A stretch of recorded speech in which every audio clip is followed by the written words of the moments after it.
It is impossible not to tarry a moment over this brilliant epic. Napoleon had been at the head of the government for barely 2 years, and already the wounds of the Republic were everywhere cicatrized. Finance was reestablished. Public instruction had been reorganized. The civil code had been drafted. The Vendée pacified. Union restored to the church. Immense projects for the improvement and embellishment of Paris and the provinces by the construction of roads and canals were already in execution. Peace had been reestablished with the United States, with Austria, with Prussia, with Russia, Bavaria, and the Porte, and with the Barbary regencies, with Naples, Spain, and Portugal, and all these treaties were crowned by the preliminaries signed with England.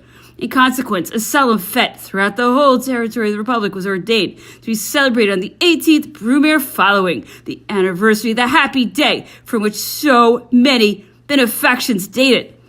During the first 8 days which followed the signature of the preliminary cause of peace with England, the respective plenipotentiaries were nominated. Joseph Bonaparte, negotiator of the Treaty of Luneville and of the Concordat for France, and Lord Cornwallis of England. The English plenipotentiary arrived in Paris a month later. Some preliminary conferences took place. It could be seen from these pourparlers that the question which would give the most trouble, and which, as a matter of fact, was the pretext of a rupture a year later, was that of Malta. The only point which seemed a matter for discussion was the designation of the third power, which should guarantee the independence of this island. This question was frequently transformed during the progress of the Amiens Congress. The first conferences opened at the beginning of December 1801. Spain and the Batavian Republic intervened in the negotiations. Spain was represented by Chevalier de Sarrat, Spanish ambassador, and the Batavian Republic by Monsieur Schimmelpenninck, plenipotentiary minister, both accredited to Paris. These two ministers were witnesses rather than principals. Chevalier de Sarrat did not come to Amiens nor take any part in the discussions until toward the end of January 1802. The English cabinet, which had wished to force the admission of an English plenipotentiary on the Congress of Luneville, protested against the intervention of the Dutch and Spanish representatives in the Amiens negotiations, alleging the influence exercised by the French cabinet over Holland and Spain. This pretension, which appears to have been put forward only for want, what it was worth, was not maintained by Lord Cornwallis. The protocol of the conferences was held alternately at the houses of the French and the English minister, and in the French language. The first pourparlers turned on the question of Malta, and it seemed as if the English ministry regretted having simplified it. The British plenipotentiary appeared to be strongly interested in the future fate of this island. He desired that its protection should be assured by a large foreign garrison. He asked that if the French language were maintained in Malta, English should also be spoken. The French plenipotentiary asked that of the Order of Malta should be converted into a hospitable order instead of being reestablished as a religious and military order, that the fortifications of the island should be leveled, and that it should become a great lazaretto open to all nations trading in the East and on the Mediterranean. The English plenipotentiary refused to consent to the destruction of the fortifications because one clause of the preliminaries stipulated that the island should be restored in its existing state. Since the discussion was not limited to the one point in the preliminary articles, which remained to be settled, that is to say, the designation of the power to which the protection of Malta should be assigned, the scruples which the English cabinet affected, and its respect for the letter of the preliminaries insofar as this island was concerned, were in contradiction with the tricks of every kind which it imagined for the purpose of misrepresenting its spirit. But the English government had secret motives, afterwards unmasked by the rupture of the Peace of Amiens, for refusing to allow dismantling of Malta. This question was turned about in every direction and discussed with a care and a minuteness which ought to have brought about an immediate understanding. But instead of that, Difficulties kept cropping up, not only in this particular article, but on some other points in the treaty under consideration. At last, after long and laborious negotiations, in the course of which the shrewdness and the moderation of the French plenipotentiary were more than once put to the test, the treaty was signed. The same hand which had so judiciously directed the conferences of the Peace of Luneville signed the maritime pacification at Amiens. The definitive treaty confirmed the stipulations of which the preliminaries had laid down the basis. There was a derogation in favor of Holland, who obtained the restitution of the Cape of Good Hope. The Maltese question, so obstinately discussed, was evaded rather than resolved. Malta was to be handed over to the order of St. John of Jerusalem. Neither French nor English was to be the insular language. There was to be a Maltese tongue. The British troops were to evacuate the island in the space of 3 months. Half the garrison was to be composed of Maltese. The King of Naples was to be invited to furnish 2,000 men to complete it. Malta was to be placed under the protection and under the warranty of France, England, Austria, Spain, Russia, and Prussia. Its neutrality was to be proclaimed. Monsieur Dupuy, former intendant of the Ile of France, who had governed this colony during 9 years in troubled times and had succeeded in preserving it to France, was secretary to the French legation. His cooperation in the treaty was rewarded with a place as Councillor of State, and afterwards by his admission to the Senate. His wife was one of the ladies of the Queen of Naples, and his eldest daughter was afterwards married by the Emperor to Monsieur Dodonard, one of the Empress's equerries. The son of Minister Portalis was attached to the legation of Amiens, and he had been to that of Luneville. In the interval between the two treaties, he had married a young lady of Holstein, in whose house his father had found refuge during the proscription under which he fell on the 18th Fructidor. Lord Cornwallis, Minister of England at the Congress, was a fine old man of about 68, tall, with a noble face, and with open and kindly manners. He fully justified his reputation for fair dealing at Amiens. His first secretary of legation was a Mr. Merry, who appears to have been attached to him by the office in Downing Street to attenuate the effects of his very military frankness. This secretary was a man difficult to deal with, full of English reserve. His troublesome carriage contrasted with the frank and conciliating ways of the English plenipotentiary. In spite of quibbles over words, the old routine of English diplomacy, the length and obscurity of the notes, and the multiplicity of the incidents created, the two ministers agreed very well together. That was not always Mr. Merry's fault, and Lord Cornwallis had more than once to impose his authority. The following act of fair play was the worthy termination of this estimable minister's mission. The protocol of the last sitting had been closed. The definitive treaty had been agreed upon, and parole had been exchanged for the signature, a ceremony which was to be solemnly carried out at the town hall on the following day. In the night which preceded the day of signing, a courier from London brought Lord Cornwallis orders to modify, in favor of England, certain provisions of the treaty relating to the balance of sums due for the subsistence and maintenance of the prisoners.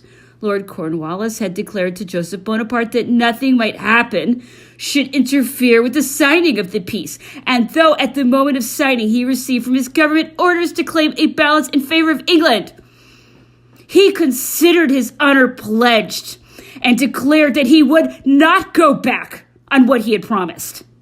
At 11 o'clock in the morning of the 15th of March, detachments of infantry and cavalry marched to the houses of the plenipotentiaries and escorted their carriages to the town hall. To the sound of military music and amidst the acclamations of a large crowd, the plenipotentiaries were received by the mayor and his deputies and were congratulated by the prefect and his authorities. At last, when on the order of the French minister it was announced that peace was about to be signed, the doors were thrown open and an orderly crowd streamed in. The plenipotentiaries then signed with due solemnity, and embraced each other with such an effusion of cordiality that the rooms of the town hall re-echoed with applause, and more than one onlooker was moved with emotion. In the evening, the town was illuminated, and a theatrical performance was given in aid of the poor. It fell to Monsieur Dupuis to carry the treaty to Paris. A half hour after his arrival, the cannon of the Invalides announced the news. Peace was proclaimed on the squares and places with the customary solemnities. It was during the negotiations of Amiens that, at one of the conferences, the English minister hinted at a proposal to recognize the first consul as King of France. This was no longer what Lord Grenville had said in 1800. The new English minister had understood that the recall of the princes of the ancient dynasty was an easy matter, but that as to restoring them to their thrones, that would have been fraught with as much difficulty to their auxiliaries as to the man who should recall them, and that, by its very nature, such a service would have rendered them suspicious of him. The prejudices as well as the pretensions of those around him, the new interests which had arisen, the revolution that had taken place in men's minds, the new forms of government, the military system. Did not all these things conspire against a durable reestablishment of the House of Bourbon on the throne of France? Napoleon, however, paid no attention to this hint. He did not wish to reign by the grace of a foreign nation, and by no means stood in need of such a permission. When 2 years later, the throne was once more raised in France, he was made emperor and not king. This reign could not be a continuation of the reign of the Bourbons. A new era had dawned. The face of Europe was changed. It was not a royal monarchy that Napoleon proposed to restore. It was a constitutional monarchy that he desired to found. General peace, that peace, which the coalition had steadily refused to grant to his desire, could not do otherwise than bring with it a completion of institutions which had only been temporary, that times rendered a dictatorship necessary, and allowed only of temporary measures destined to make way for a system of government adapted to the requirements of the epoch, and which no man better than Napoleon could define and establish. I take real pleasure in mentioning, in this connection, that in a sitting of the Chamber of Deputies on the 3rd of March, 1827, General Sebastiani, speaking on a petition relating to the reestablishment of the jury system in Corsica, gave the imperial government the credit of having suspended, not destroyed, the institution of trial by jury in this department, and added that in general it had only taken temporary measures, which it was one day to abolish. The English and French ministers kept house splendidly. We were invited to the houses of both in turns. Mr. Schimmelpenninck gave tea parties, of which his wife and eldest daughter did the honors. Madame Schimmelpenninck had left a certain reputation for beauty in Paris. She knew how to unite the domestic virtues and the duties of a good mother with her worldly successes. Her daughter was then 16 years old. She had a charming face and attracted all the young men of the legation by her candor and her modesty. All in this family breathed the spirit of patriarchal simplicity. It was sometimes necessary to send couriers to Paris and to London to procure additional information on important points in the negotiations. During the short intervals between their departure and return, we made several excursions in the Somme district. We visited the sea at Saint-Valery and inspected the cloth and carpet factories at Abbeville. Lord Cornwallis used to take horse exercise every day on the Paris road. He was usually accompanied by his natural son, Captain Nightingale, whom he had introduced by this name. His son, Lord Brougham, and his son-in-law, Colonel Singleton, came to stay with him for some time. After dinner, Lord Cornwallis and Captain Nightingale used to retire to his lordship's chamber and spent the rest of the evening in drinking, according to the English custom. Lord Cornwallis returned to London 2 days after the treaty had been signed. Before leaving Amiens, he paid a compliment to the industries of this town, purchasing some pieces of velveteen at different factories there to take back to England as proof of our superiority.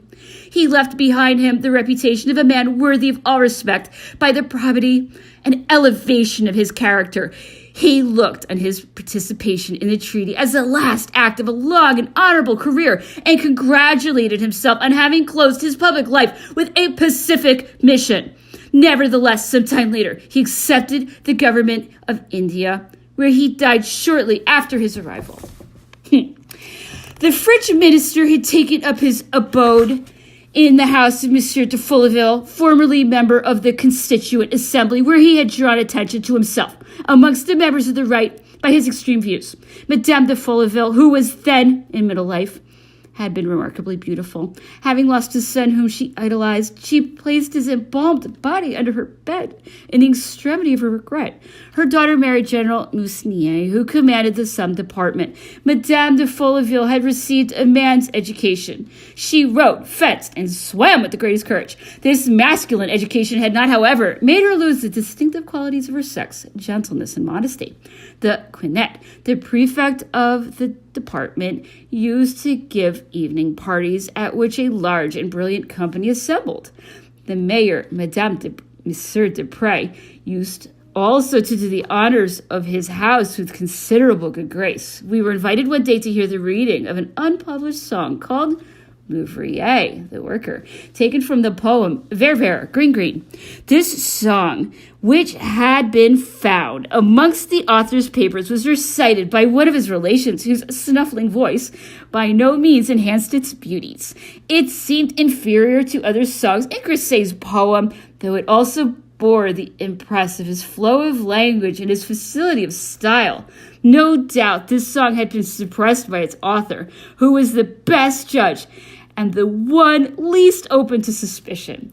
I believe that since that it has been published, this episode reminded us that we were in the land of a man to whom Amiens is justly proud to have given birth. It was during the course of the Congress in the month of January 1802 that we heard of the marriage of Mademoiselle Hortense de Beauharnais, daughter of Madame Bonaparte, to Louis Bonaparte, afterwards King of Holland. This marriage was against the wishes of both parties, whose affections were placed elsewhere. Shortly before the expedition to Egypt, Louis Bonaparte, at that time aide-de-camp to his brother, being on a visit to his sister Caroline at Madame Campin's pension at Saint-Germain, frequently met there one of his sister's friends, Mademoiselle Emily de Beauharnais, and fell deeply in love with her. When he received orders to leave for Toulon, there to await the departure of the expedition, he was filled with deep regret at being torn from the person he loved. Bernadette's prank in hoisting the tricolor flag over the house which he occupied as French ambassador, which aroused the whole population of Vienna, delayed the departure of General Bonaparte, the Directoire fearing that this incident might rekindle war on the continent. It was in the meanwhile that Mademoiselle Emily de Beauharnais allowed herself to be married to Lavalette, aide-de-camp to the commander-in-chief, on the eve of Napoleon's departure to Egypt. On his return from Marengo campaign, Mademoiselle Hortense de Beauharnais was proposed to Louis Bonaparte, who, filled with his first love, at first refused this union. To avoid it, he asked to go to Prussia, with the intention of following the maneuvers at Potsdam. He afterwards followed at the head of the 5th Regiment of Dragoons, to which he had been appointed colonel, the army corps which General Beauclerc, his brother-in-law, had been ordered to lead into Portugal. An affection which afterwards degenerated into an incurable disease obliged him to take the waters at Berèche. On his return, he gave his consent to his marriage with Hortense de Beauharnais, who on her side only entered in upon it with reluctance. Malevolence found this union the pretext for a black calumny. Madame Louis Bonaparte gave birth to a son 10 months after her marriage. The partiality of the first consul for this child strengthened the lying rumors, which in spite of their proved absurdity may have contributed to trouble the union of the two spouses, as much perhaps as their want of sympathy and the divergence of their tastes. Madame Bonaparte had anxiously desired this marriage. She hoped, by increasing the number of bonds which attached her to the Napoleon, to render more difficult a divorce which her sterility constantly prompted her to fear. The churches not yet having been reopened, the nuptial ceremony was celebrated in the drawing room of the house of the Rue de la Victoire, Cardinal Caperat giving the religious benediction to the two spouses. The marriage of the Murat, which had not been consecrated by the church, was blessed at the same time. It is said that the first consul would not take advantage of this opportunity to sanctify his union with Josephine, to whom he had only been civilly married. His subsequent divorce drew attention to an incident which passed unnoticed at the time of its occurrence.